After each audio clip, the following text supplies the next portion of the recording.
هغه ورځ راتلونکې ده، هو هغه ورځ راتلونکې ده چې د غیبي نړۍ پردې لرې او ملک الموت د هیبتناکه څهرې سره ستا د روح د اخیستلو لپاره حاضر شي. هو د هغې لحظې په اړه هم فکر وکړه چې ستا سترګې د تل لپاره پټې شي. ستا نږدې خپلوان ستا بې روحه جسد په اوږو کړي، غسل درکړي او د هدیرې په لور دې یوسي.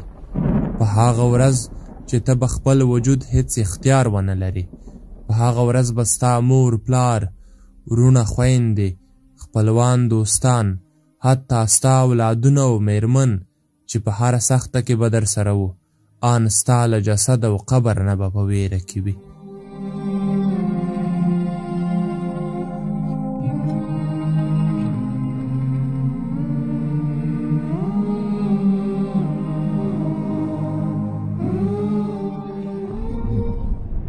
وروسته له هغې چې په تا خاورې واړوي، ټول به درته د رحمت او مغفرت دعا کوي او یو یو به درنه روان شي. کرار کرار به دې ټول هیر کړي او داسې وخت به راشي چې هیڅ انسان به نه درپسې ژاړي، یوازې ته او ستا اعمال به وي.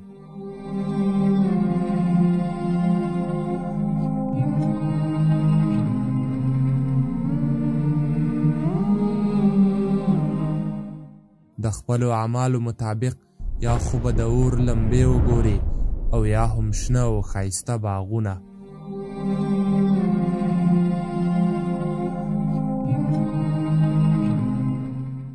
وای د هغو په حال چې ژوند یې د الله تعالی په نافرمانۍ کې تیر کړی وي، او خوښي دې وي د هغو په حال چې د الله تعالی د رضا پرته یې د هیڅ چا پروا نه وي ساتلې. رښتیا په هغه ورځ به ته رب ته څه جواب ورکوې چې ستا د وجود هر غړی ستا په خلاف ګواهي ورکړي، هره ګناه دې در په یاد کړل شي او د حیا او شرم نه اوبه شي. هو وروره او خورې، هغه ورځ راتلونکې ده او مرګ حتمي راتلونکی دی، او هغه ورځ به د دنیا هر طبیب ستا د علاج څخه عاجز وي، او نه به هم ستا د کورنۍ او دوستانو ژړا او فریاد تا ته کومه فایده وکړای شي. مسلمان وروره او خورې، راویښ شه او د خیر په کارونو کې بیړه وکړه. قرآن د دغو تیارو پر وړاندې رڼا ده او لمونځ د دغو سختو وختونو ملګری دی.